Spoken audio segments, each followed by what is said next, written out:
Anastomosis. An anastomosis is a surgical connection between two structures.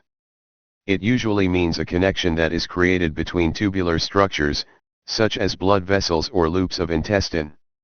For example, when part of an intestine is surgically removed, the two remaining ends are sewn or stapled together, anastomosed.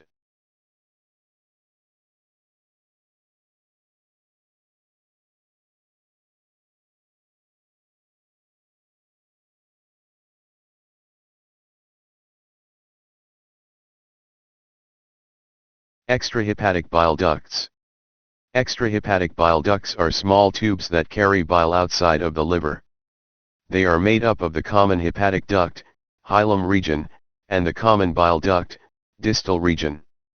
Bile is made in the liver and flows through the common hepatic duct and the cystic duct to the gallbladder, where it is stored.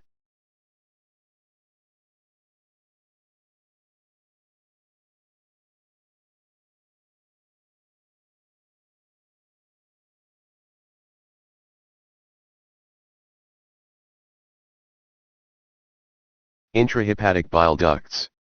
Intrahepatic bile ducts are a network of small tubes that carry bile inside the liver.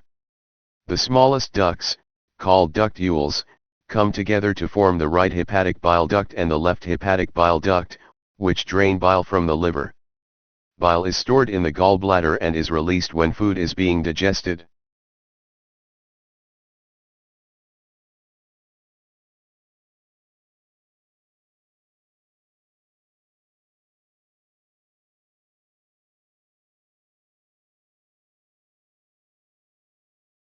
Anastomosis, hepatic biliary ducts and GL tract. The physician performs an anastomosis between an hepatic biliary duct and the small bowel. The physician makes an abdominal incision and explores the abdomen. The extra or intrahepatic biliary duct is divided and anastomosis is formed between an extra or intrahepatic biliary duct and the small bowel with sutures or staples, end to side. The incision is closed in layers.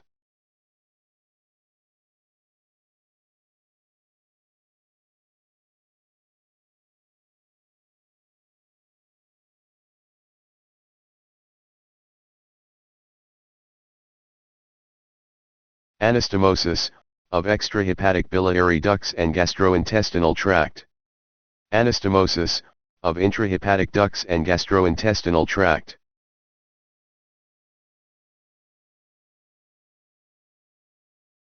Anastomosis, Roux-en-Y, of extrahepatic biliary ducts and gastrointestinal tract.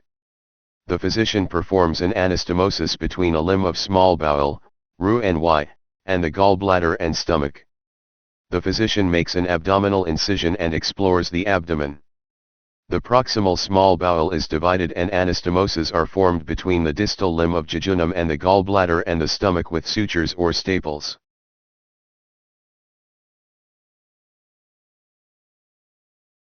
The proximal end of bowel is approximated to the limb of jejunum distal to the gallbladder and stomach anastomoses. This procedure is usually performed for a mass obstructing the bile duct and stomach. The incision is closed.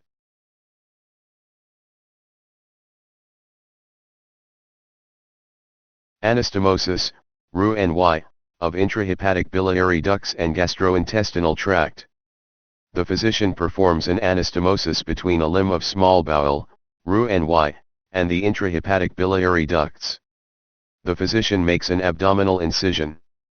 The bile duct is isolated and dissection is carried proximally along the duct into the liver parenchyma, exposing the intrahepatic biliary ducts. The bile duct is divided or excised.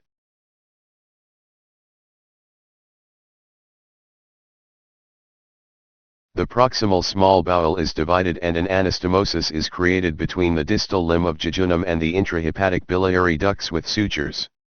The distal bile duct is oversewn. The proximal end of bowel is approximated to the limb of jejunum distal to the bile duct anastomosis. The incision is closed.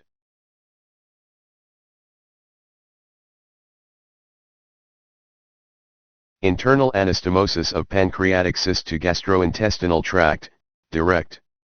The physician creates an internal anastomosis of a pancreatic cyst to a portion of the gastrointestinal tract. The physician approaches the pancreas through a midline abdominal incision and retracts the skin and underlying tissues laterally.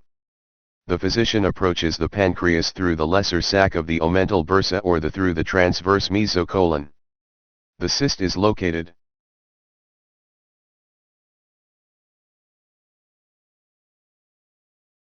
The physician approximates the stomach wall or a loop of duodenum or jejunum and incises it.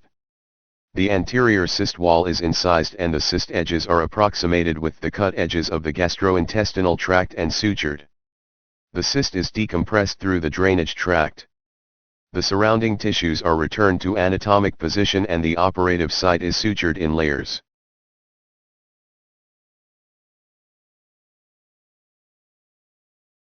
Internal anastomosis of pancreatic cyst to gastrointestinal tract, Roux-en-Y. The physician creates a Roux-en-Y anastomosis to drain enzymes from the pancreatic duct. The physician approaches the pancreas through a midline abdominal incision and retracts the skin and underlying tissues laterally. The physician approaches the pancreas through the lesser sac of the omental bursa or through the transverse mesocolon.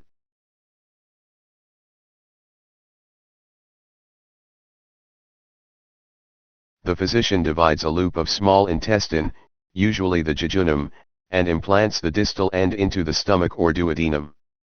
The proximal end is anastomosed distal to the first anastomosis to prevent reflux. The pancreatic duct is fistulized to the proximal end to create a drain to the gastrointestinal tract for pancreatic enzymes. The surrounding tissues are returned to anatomic position and the operative site is sutured in layers.